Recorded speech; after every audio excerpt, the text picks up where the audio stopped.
Douglas Allen Bickford. It is the 12th of September 2022 at about 8:54 a.m. here Pacific Standard Time, broadcasting live out of my 105-year-old house out of my beautiful hometown, Klamath Falls, Oregon, that I was blessed to move back to after 14 years in 2021 because I left a toxic relationship in Idaho. Anyway, I am a self-taught psychiatrist, therapist, and counselor. The reason I am self-taught, because I have thousands of hours studying how the mind works. Your mind is basically a computer in your head with feelings. Okay. They'll never replicate, they make these people that talk, or they make these robots that talk and stuff. But it's what is that? It's called, I can't even think of the name of it. It's called, fake intelligence, artificial intelligence, AI, right? But they can never, ever replicate the feelings. They can't get the robot to have feelings, okay? And they'll never do it, okay? That's the difference between us and machines, right? So anyway, like I said, I have thousands of hours of how the mind works, so it makes me self-taught psychiatrist, therapist, and counselor. You do not have to have a degree, folks, from a college to learn something. It's like I'm a self-taught musician. It's the same thing. All those people that go to college and school get all the knowledge that they get about psychology out of a book. I just went straight to the meat of the subject and taught myself it. So it makes me qualified to offer therapy sessions, okay? 1 hour a week, 4 times a month, free of charge, of course. The only thing you're going to have to buy is this book right here. $16 off Amazon, brand new, will come to your front door. She is my psychiatrist, my therapist, my counselor. She's also my trainer. Okay. This is where I learned how to get a healthy mind. Okay.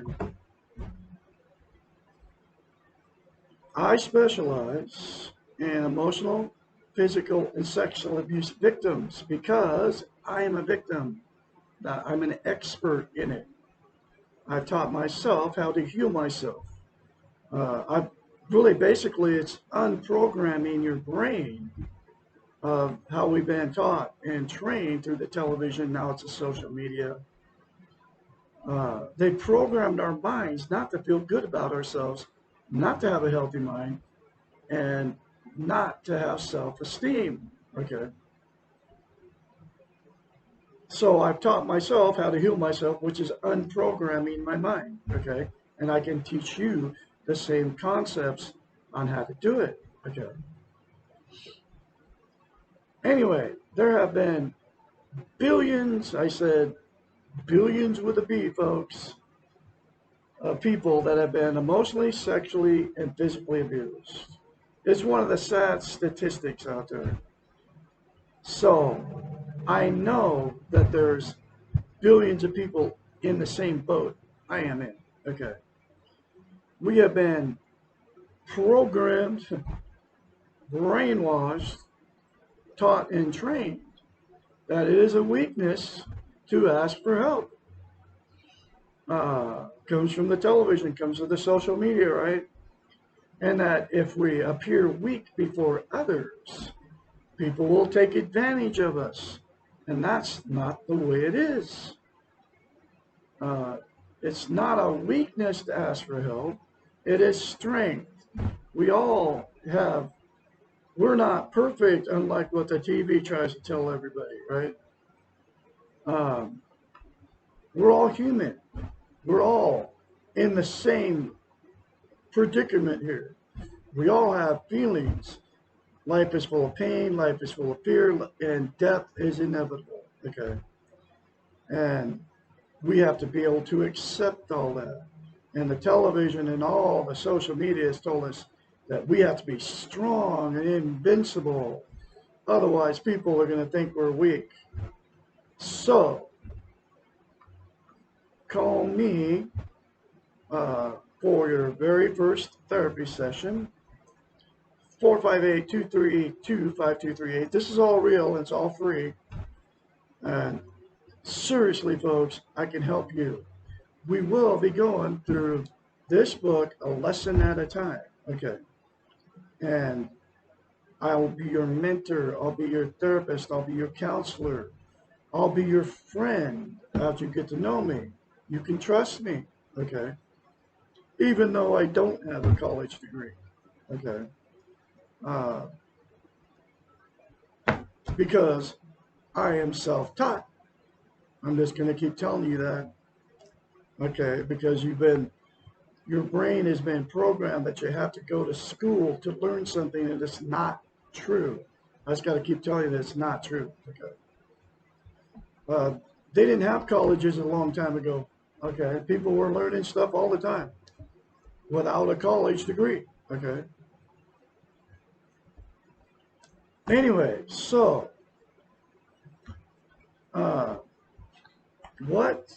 you cannot have a healthy mind unless you attain and maintain self-esteem. Okay. What self-esteem is, it's how you feel about yourself inside. It's also known as internal peace.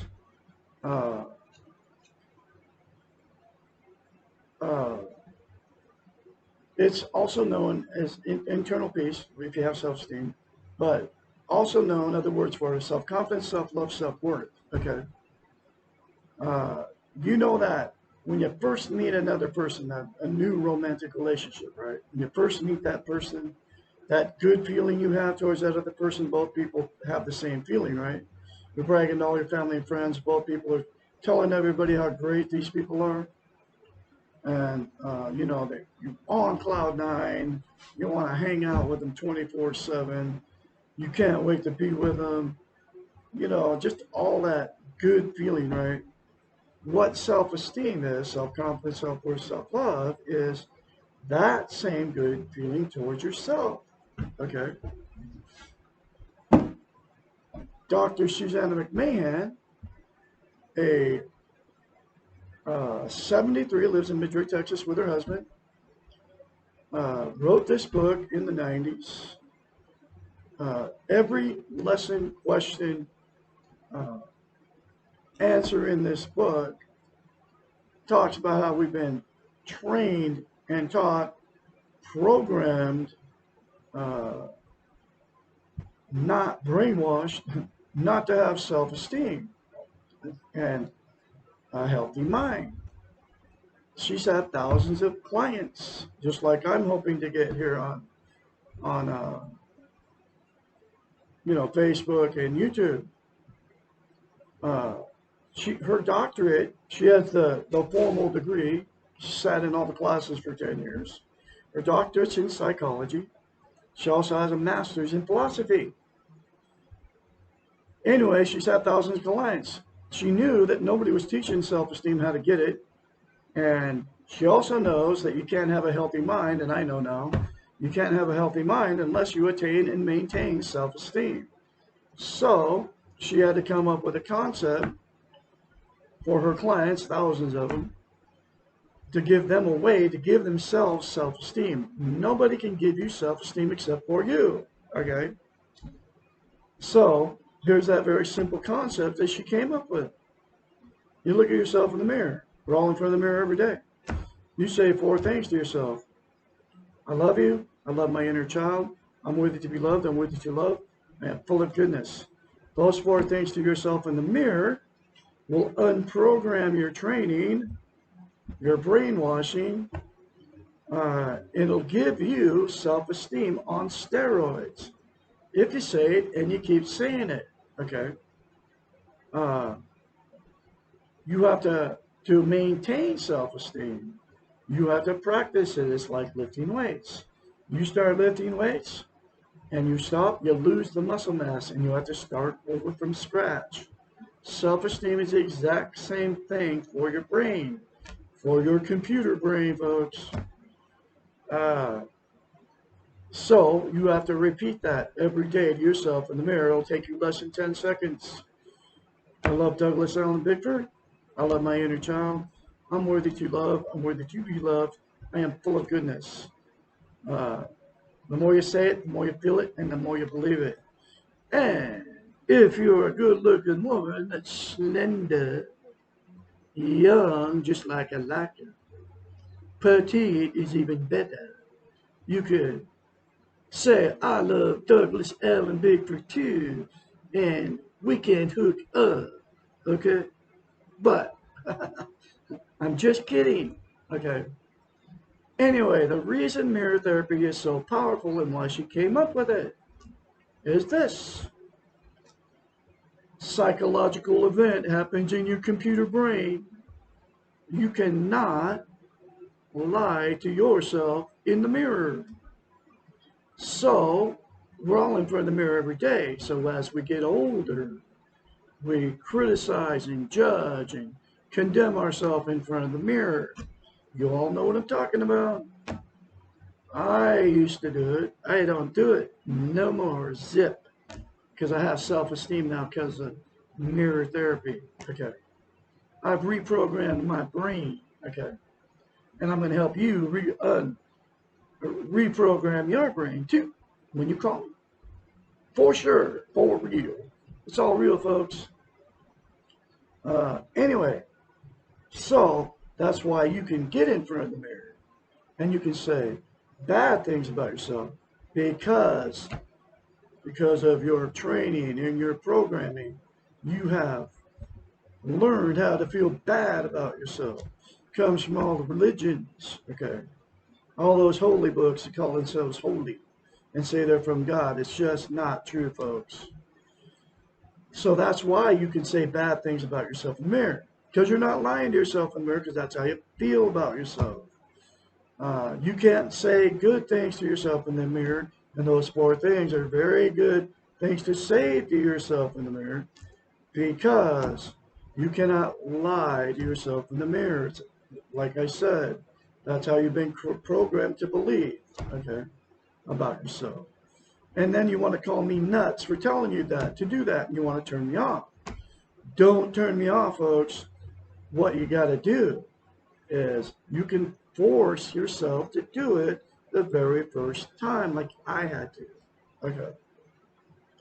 And it'll feel very strange and awkward, but put down your defense mechanisms and just do it beyond that feeling. The more you say it, the more you feel it, and the more you believe it, and you have no idea what you're missing by not having self-esteem. Okay. And nobody's teaching you any of this. You've never heard it any time before. Uh, people have told you, hey, look at yourself in the mirror and say, I love you, right? Or they don't even ask you what self-esteem.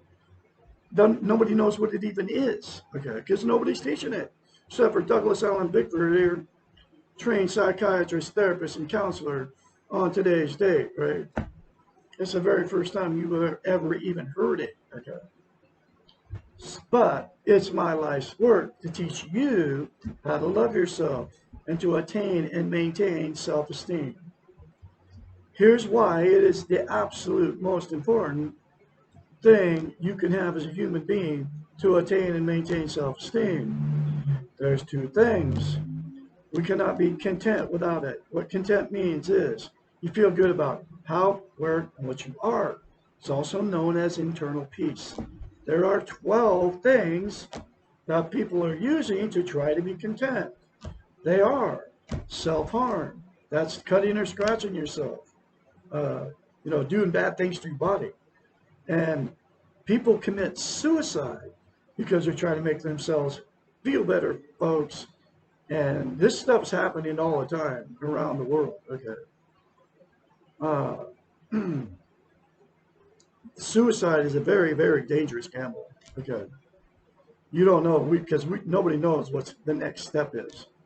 Anyway, uh, all the social media, Facebook, TikTok, YouTube, even when I'm broadcasting here, people are using it to make themselves feel better. Okay. Uh, then there's drugs, all the drugs, pot, prescription pills, the heroin, methamphetamines, and just the whole line, 9 yards with drugs, right? And then you can include, which you never hear this either, your favorite beverage, which is coffee, all right? If it has caffeine in it, caffeine is a stimulant.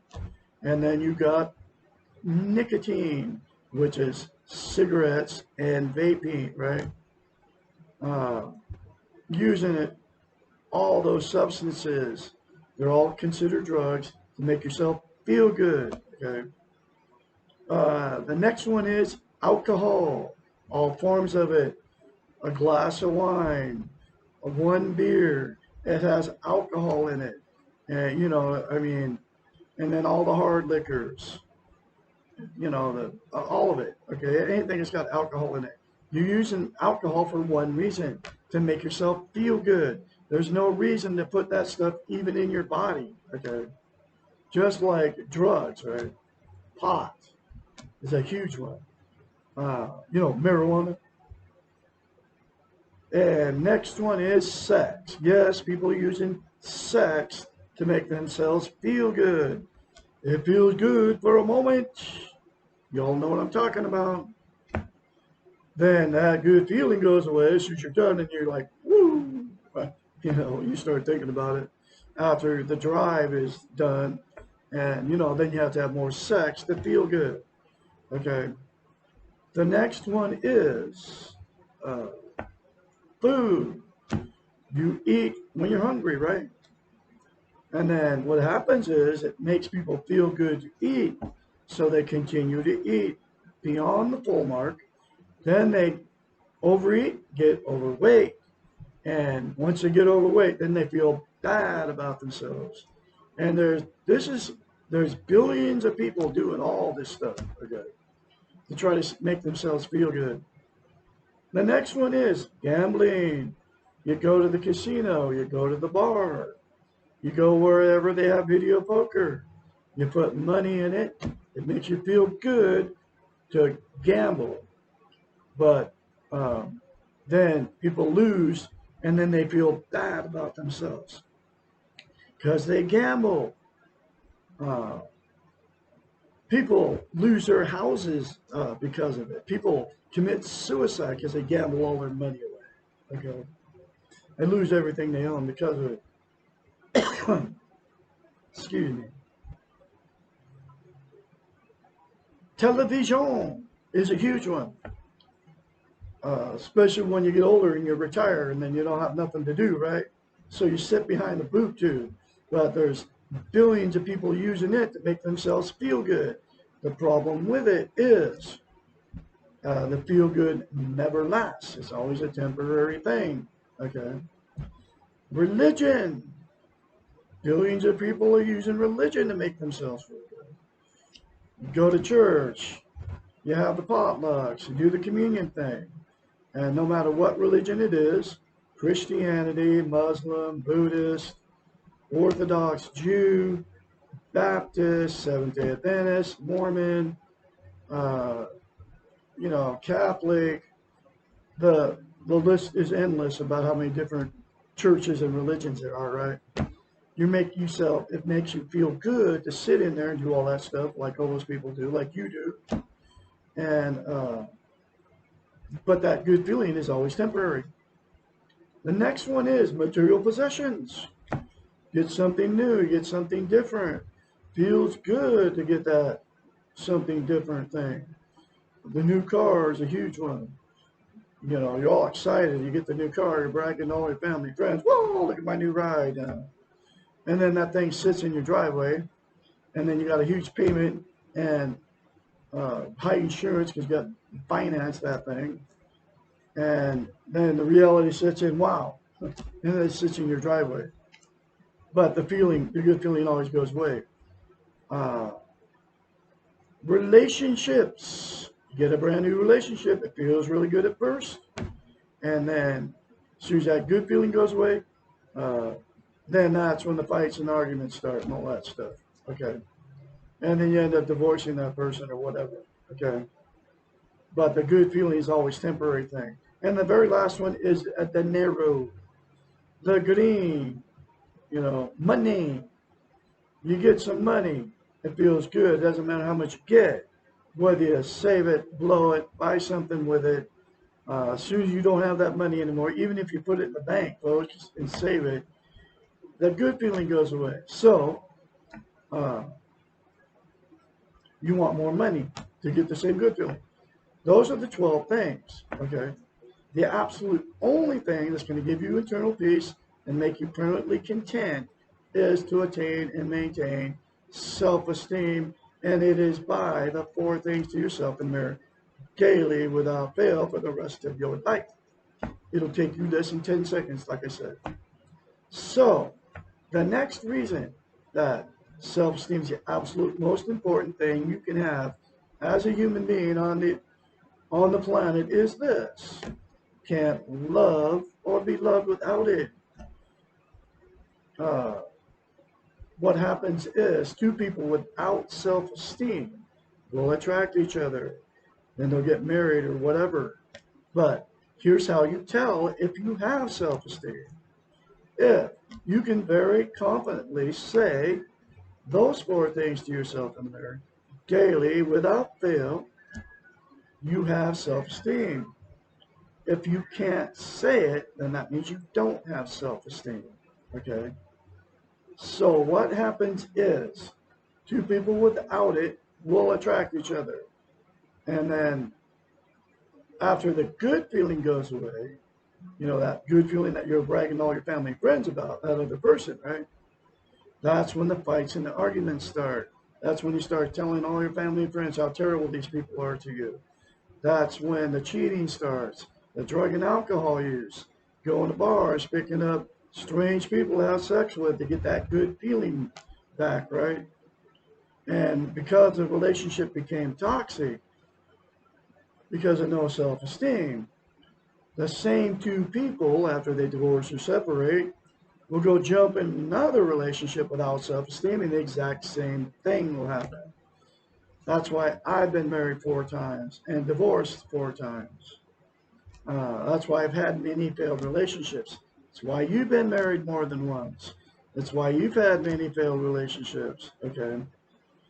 Uh, the second thing that'll happen with 2 that got together without self-esteem, they will stay in that toxic relationship forever. And they stay because they're codependent on each other. They can't be alone. They're afraid to leave. They don't want to be failures. They have nowhere to go, and they don't want to be an embarrassment to all their family, friends, and church members. So they'll stay in it forever. And you know what I'm talking about. Grandma and grandpa, mom and dad, great grandma and grandpa. All the emotional, sexual, and physical abuse that they did to each other and their children just gets swept under the rug by all the family members. And at that point, it becomes a dysfunctional family, and the dysfunctional families produce more dysfunctional families down the line, and the cycle continues. Okay? The very last thing that will happen in 2 that got together with no self-esteem is, after so many failed marriages and so many failed relationships, the 2 will just go, screw it, I'm done with romantic relationships because I can't find anybody to love me and I can't find anybody to love. So they will exit out of the romantic scene. But they'll be just as miserable alone as they were in the relationship because you can't be content, you can't have internal peace until you attain and maintain self-esteem. Okay, so Douglas Allen Bickford, trained psychiatrist, therapist, and counselor, has the cure, got the fix to unprogram your brain. Okay, and that is the 4 things to yourself in the mirror every day without fail, all participating people I talked about in these terrible relationships, all alone out there, to the tune of billions of people, folks. And it will fix a toxic relationship. It will fix the loneliness and the person all alone out there, because you will have internal peace. Okay. And if somebody's in a toxic relationship, it will fix the relationship if both people do it. The simple concept of mirror therapy. And then all people in these scenarios I just mentioned, like I said, to the tune of billions of people, folks, get this book and go through the many other concepts in this book that will fix your unhealthy mind, unprogram your programming in your computer brain. Okay. It is that simple. Okay. And then you can call me. I can be your mentor. I can be your psychiatrist. I can be your therapist. I can be your friend. I can help you. Okay. Maintain and attain and maintain self-esteem. We will go through this book together, and then I will encourage you along the way. Okay. 458-232-5238. Again, my phone number. So that's all the stuff that will happen with 2 that got together with no self-esteem. Okay. So I'm going through this book, 1 lesson, question, 1 answer at a time. And here's that next question. Lesson is what I call it. Lesson 5. Why is there so much pain? Life is full of pain. There is no place or time that has been without suffering. It is a fact of life that we are born into pain, live in pain, and die surrounded by pain. And even if we're not feeling pain ourselves, we are causing pain to others. The very nature of life creates the need for pain. There can be no life without pain, not as we know life. When this question is asked, the therapeutic answer is, however, not the philosophical one just given. What is really being asked is, why can't I accept the pain of living? Or, why am I afraid of the pain? The doing model, referred to in a previous question, which is the last chapter, does not teach acceptance of anything. Rather, it implies that everything can be achieved in doing more or in doing better. It implies that number 1, your destiny is in your control, and therefore you are responsible for what is happening to you and around you.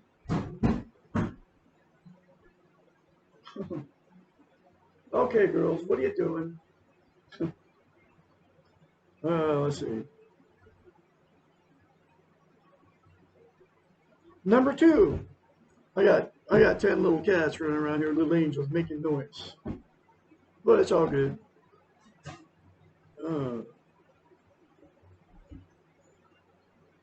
Number 2, if you are in pain, then you are doing something wrong.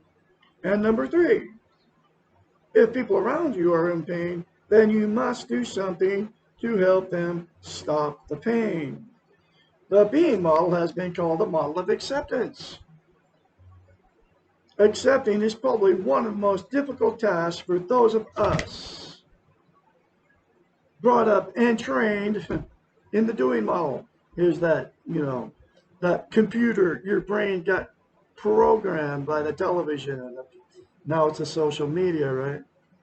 She calls it training, but she wrote the book 30 years ago. And so, yeah, we've been programmed, our brains have been programmed to be the way we are, right?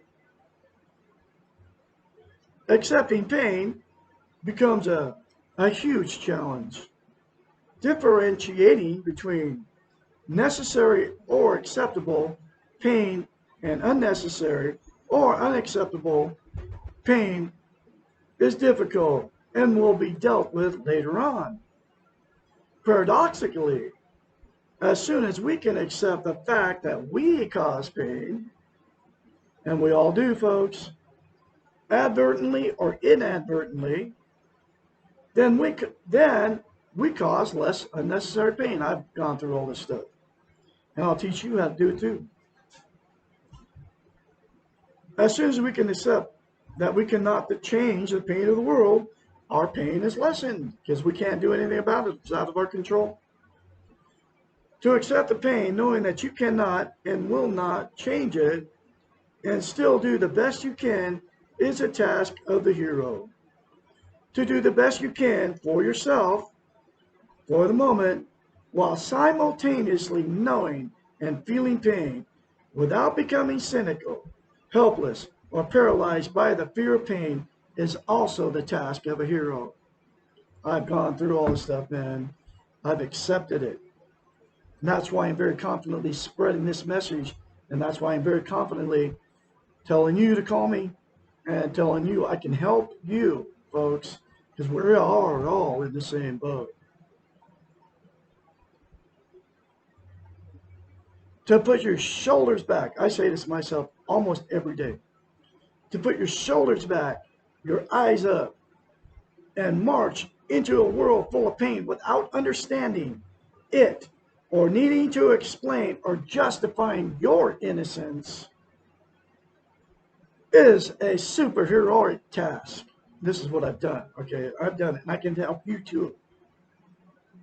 To be a hero requires self-esteem and social interest. To have these, one must be able to accept the reality that life involves pain. Whew. And that's what you will get self-esteem, folks, by the 4 things to yourself in there daily without fail. I guarantee it, okay? And you can all attain and maintain self-esteem. I cut right to the chase and got to the heart of the problem. And you don't know what you're missing by not having self-esteem. I guarantee you, if you do those 4 things to yourself in there, get this book, call me. I can be your mentor. I can be your psychiatrist. I can be your friend. I can help you and encourage you along the way. That's what our therapy sessions are going to be about. But you're going to have to get very honest with me. And you're going to have to get very honest with yourself, because change is very painful, okay? Anyway, you all have a great day out there. I'm going to have another lesson for you tomorrow. Lesson 6, why am I so afraid? You all have a great Monday out there. I'll be talking to you tomorrow.